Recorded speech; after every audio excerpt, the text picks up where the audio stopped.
अस्सलामु अलैकुम वरहमतुल्लाहि वबरकातुहू। नहमदुहू व नुसल्ली व नुसल्लिमु अला रसूलिहिल करीम। अम्मा बअदु फ़अऊज़ु बिल्लाहि मिनश शैतानिर रजीम। बिस्मिल्लाहिर रहमानिर रहीम। इहदिनस सिरातल मुस्तक़ीम। सदक़ल्लाहुल मौलानाल अज़ीम व बल्लगना रसूलुहुन नबियुल करीमुल अमीन। व नहनु अला ज़ालिका लमिनश शाहिदीन व शाकिरीन वल्हम्दुलिल्लाहि रब्बिल आलमीन।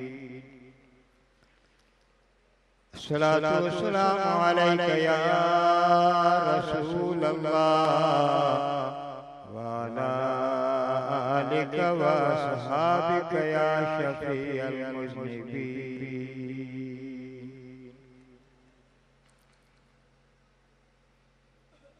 हम्द व सलात के बाद मेरे मोहतरम दोस्तों और वाजिबुल एहतराम बुजुर्गों, हमारी तकरीर, हमारा खिताब आपके साथ है। जहां तक इन शहजादों का ताल्लुक है, इस सिलसिले के शहजादगान हजरत अल्लामा डॉक्टर मोहम्मद अशरफ जिलानी साहब क़िबला दामत बरकातुहुल आलिया अपने वालिद साहब बल्कि दादा जान की इस मसनद को कितनी खूबसूरती के साथ सजाए बैठे हैं। अल्लाह ताला और भी तरक्की दर्जात फरमाए। खानका पर आने का शर्फ तकरीबन हमें 40 साल से हो रहा है। 40 साल से हम आ रहे हैं यहाँ अल्हम्दुलिल्लाह। ज़माने तालिब इल्म में भी आया करते थे, ज़माने तालिब इल्म में आते थे। आकर हम कोई एहसान नहीं कर रहे, हाजिरी कराना मकसूद है। और ये रूहानी शफाखाने हैं जहाँ पर इस्तिआनत के लिए आते हैं, मदद के लिए आते हैं, इनका वसीला लेने के लिए आते हैं। अभी आपने समाअत किया अल्लामा शाहिदीन अशरफी साहब से, हजरत मखदूम समना, हजरत सैयद अशरफ जहांगीर समनानी रहमतुल्लाह ताला अलैह, तारिक सल्तनत, बहुत बड़ा एजाज। हुकूमत को छोड़ देना ये बहुत बड़ा एजाज है। आज के दौर में तो मैं कहता हूँ यूसी नाजिम अपनी निजामत नहीं छोड़ता। नहीं समझे आप? आजकल तो कोई काउंसिल नहीं छोड़ने के लिए तैयार नहीं है, तो जिनकी अपनी हुकूमत हो, अपनी बादशाहत हो, उनका क्या आलम होगा। और फिर 120 साल की उम्र, ये तो शुक्र है हमारे सरबराहों को उम्रें ज्यादा मिलती नहीं है, वरना ये तो 120 साल तक ही बैठ कर रहे। दूसरी बात ये है, आप बार बार टीवी पे खबरें सुनते होंगे कि साहब पहली हुकूमत है पाकिस्तान में 65 साल में जो जमहूरी मुंतखब हुई और जमहूरियत के चंद दिन रह गए हैं वो पूरी करने वाली बहुत बड़ा है साहब। सुभान अल्लाह। आगे का क्या होगा अल्लाह खैर फरमाए। बहरहाल मुल्क में जो कुछ बदअमनी है, अल्लाह अकबर, असल में आप कहेंगे ये पहले तकरीर करके निकल जाते हैं। हम लोग असल में बड़े पुरखतर इलाके में रहते हैं। मैं अल्लामा मुफ्ती गौस साबरी साहब क़िबला दामत बरकातुहू, हम लोग मलीर शरीफ में रहते हैं। और आपको पता मलीर कितना खतरनाक इलाका है।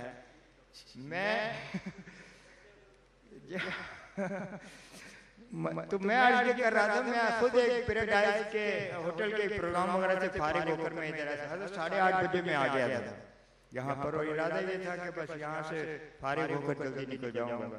लेकिन बहरहाल अल्लामा शाहिदीन अशरफी साहब मेरे बचपन के दोस्त हैं, बचपन के साथी हैं, और उन्होंने भी एक प्रोग्राम में जाना था। मैं भी हज़रत मौलाना मुफ्ती गौस साबरी साहब के साथ मलीर की तरफ जाऊंगा। बहरहाल अल्लाह ताला इस शहर पर, मैं कल भी कह रहा था, यकीन जानिए जो हमारा शहर कराची बचा हुआ है इन बुजुर्गों की वजह से बचा हुआ। यकीन जानिए आप, ये इनका रूहानी फैज़, रूहानी लताफतें, ये सारे कराची वालों को घेरे हुए हैं। वरना यकीन जानिए वो कुछ तो खून हो, वो इस मकाम पर यानी मक्तलगाह तो पहले ही बना हुआ है, 2-2 दर्जन लाशें रोजाना उठ रहे हैं। मैं कहता हूँ इन बुजुर्गों की बारगाह में आ जाओ, अगर अमन और आफियत चाहिए इनके साथ अपने दिल को लगा लो, इंशाअल्लाह निजात हो जाए। तारिक सल्तनत में बात कर रहा था, अपनी सल्तनत को छोड़ देना और फकीराना रंग को इख्तियार कर लेना, ये बहुत बड़ा एजाज है। और मेरा ख्याल 600 कितने साल हो गए ये उसको, 667 साल कितने ऐसे तकरीबन इतना अरसा हो जाना ये बड़ी बात है। और फिर बुजुर्गों का ऐसा लग रहा है जैसे कि कल हज़रत साहब का विसाल हुआ। ये लोग जिंदा हैं, ताबिंदा हैं, इहदिनस सिरातल मुस्तकीम हैं, अनअमता अलैहिम हैं, ये इनाम याफ्ता लोग हैं। अरे हम हो ना हो लेकिन इनका जिक्र हमेशा होता रहे। क्या कहूँ क्या बात मेरे गौसे जिलानी में है, हर अदाए हाशमी उस पीरे लासानी में। और मांगना है मांग लो तुम गौस के दरबार से, कमले वाले का खजाना दस्त जिलानी में, कमले वाले का खजाना दस्त जिलानी में। ये जिलानी दरबार है, ये समनानी दरबार है, हजूर गौसे आजम का दरबार है। हम लोग यहाँ आते हैं अपनी अकीदत के साथ, मोहब्बत का इजहार करते हैं, इन बुजुर्गों की नजरे इत्तेफाक हासिल करने के लिए आते हैं। और ये यकीनन मैं कहता हूँ दुनिया जहान का आदमी परेशान होता है, लेकिन बुजुर्गों की बारगाह में आने के बाद रूहानी तस्कीन बिल्कुल बेहतर।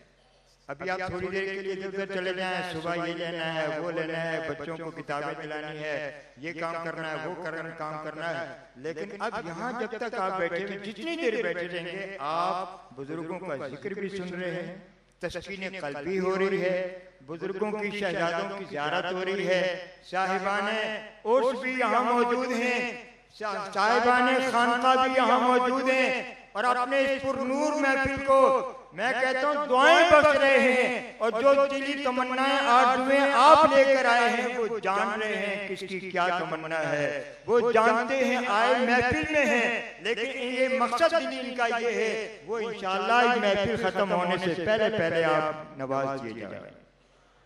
डॉक्टर मोहम्मद अशरफ साहब जिलानी अशरफी दाम बरकात लालिया हजरत साहब बाकायदा एक रिसाले को भी चला रहे हैं जिसको तकरीबन 50 साल होने वाले हैं। और उसकी एक डायमंड जोबली वगैरह भी होने वाली है, गोल्डन जोबली वो भी होने वाली है, पता नहीं उसको फिर क्या हुआ।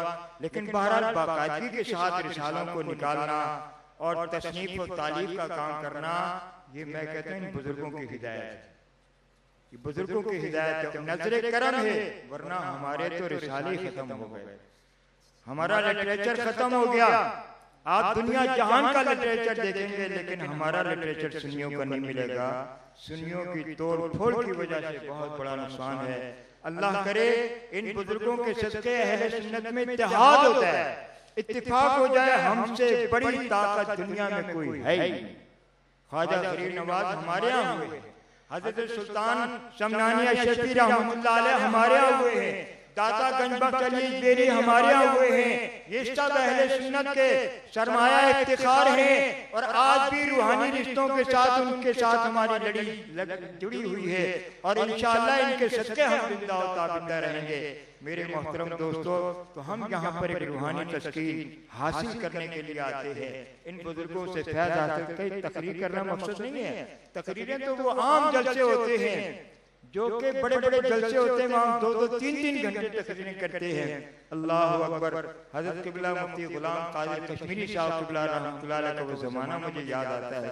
हम हजारों के मजमे में जाया करते थे तकरीर करने के लिए। अल्लामा शाहब नूरानी साहब किबला रहमतुल्लाह अलैह खतीबे पाकिस्तान अल्लामा शफी उकाड़वी रहमतुल्लाह अलैह के साथ हुआ करते थे। क्या मजमों का रंग होता था, अब तो वो चीज नजर नहीं आती। बस मैं एक आखिरी बात अर्ज करता हूँ।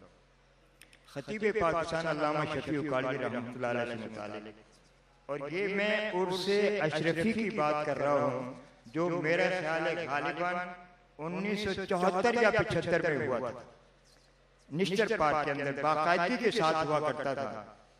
उसमें खतीब पाकिस्तान अल्लामा शफी उकाड़ी रहमतुल्लाह अलैह तशरीफ लाए। हजरत अल्लामा सैयद महमूद अहमद रज़वी साहब, शेखुल कुरान अल्लामा गुलाम अली उकाड़ी साहब, शेखुल हदीस अल्लामा अब्दुल मुस्तफा अज़री साहब रहमतुल्लाह अलैह, मुफ्ती जफर अली नौमानी साहब, मुफ्ती गुलाम कादिर कश्मीरी साहब, पूरा स्टेज उलमा से भरा हुआ। अल्लाहु अकबर। उस महफिल के अंदर खतीब पाकिस्तान अल्लामा शफी उकाड़ी रहमतुल्लाह अलैह ने एक बात कही और उससे उसकी एक निस्बत है। फरमाते हैं मैं मदीने पाक गया, हजरत मौलाना ज़ियाउद्दीन मदनी रहमतुल्लाह अलैह के आस्थाने पर मुझे चारपाई बांट दे दी कि मौलाना आराम करें यहाँ पर। मौलाना फरमाते हैं कि मेरे दिल में ये ख्याल पैदा हुआ ऐसा ना हो कि कोई दुश्मन आ जाए, क्योंकि एक जमाना मौलाना के साथ गुजरा है, वाकई उन पर बड़े कातलाना हमले भी हुए। फरमाते में हिचकिचा भी रहा था और मैं ये सोच रहा था मुझे कहाँ पर मुझे लेटने के लिए कह दिया गया है। फरमाते मेरे दिल में ये ख्याल पैदा हुआ। अल्लाह अकबर। हजरत साहब फौरन मुतला हो गए।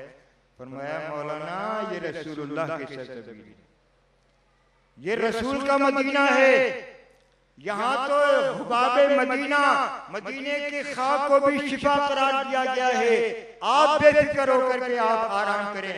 फरमाते हैं ईद का दिन था, मैं हुजूर अलैहिस्सलाम के रोज़े अनवर पर पहुंचा और मैंने वहां कहा कि या रसूलल्लाह मैं एक तमन्ना लेकर आया हूं, ईद का दिन है, निकम्मे से निकम्मी औलाद क्यों ना हो, कैसी औलाद क्यों ना हो, लेकिन आज के दिन वालिदैन अपने बच्चों को ईदी देते हैं।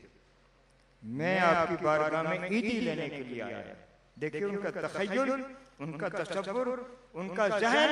फरमाते हैं हुजूर के रोज़े के पास मैं बैठ गया मवाद शरीफ के सामने और मैं बार बार कह रहा था कि मेरे आका मुझे ईदी चाहिए। मांगते तो हैं मांगता कोई शाहों में दिखा दो, जिसको मेरी सरकार से टुकड़ा न मिला हो। आता है फकीरों पे उन्हें प्यार कुछ ऐसा, खुद भीख दे और खुद कहें मांगते का भला।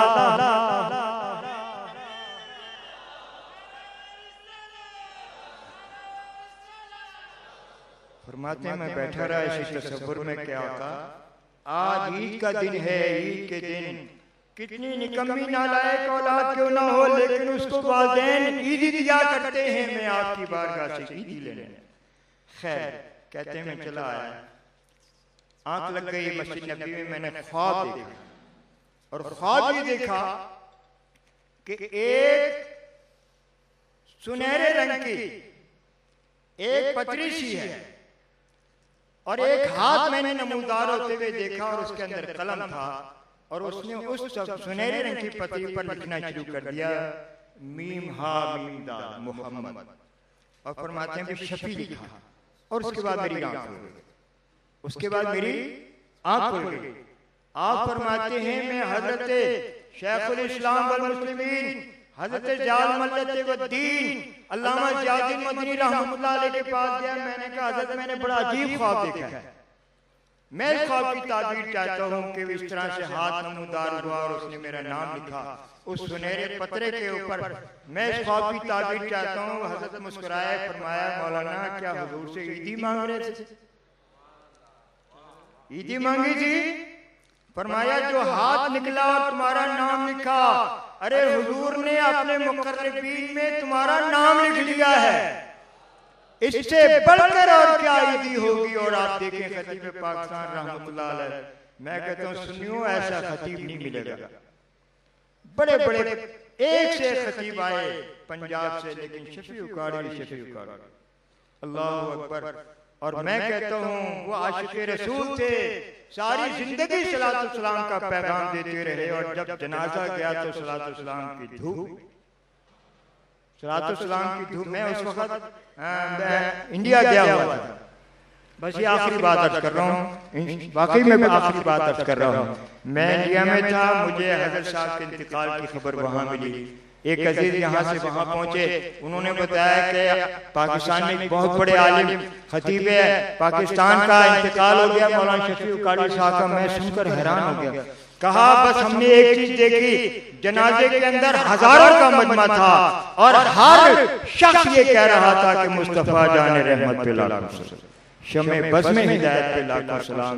बहरहाल मैं वो सुन्नी हूँ जमीले कादरी मरने के बाद, मैं वो सुन्नी हूँ जमीले कादरी मरने के बाद, मेरा लाशा भी कहेगा अस्सलातो वस्सलाम।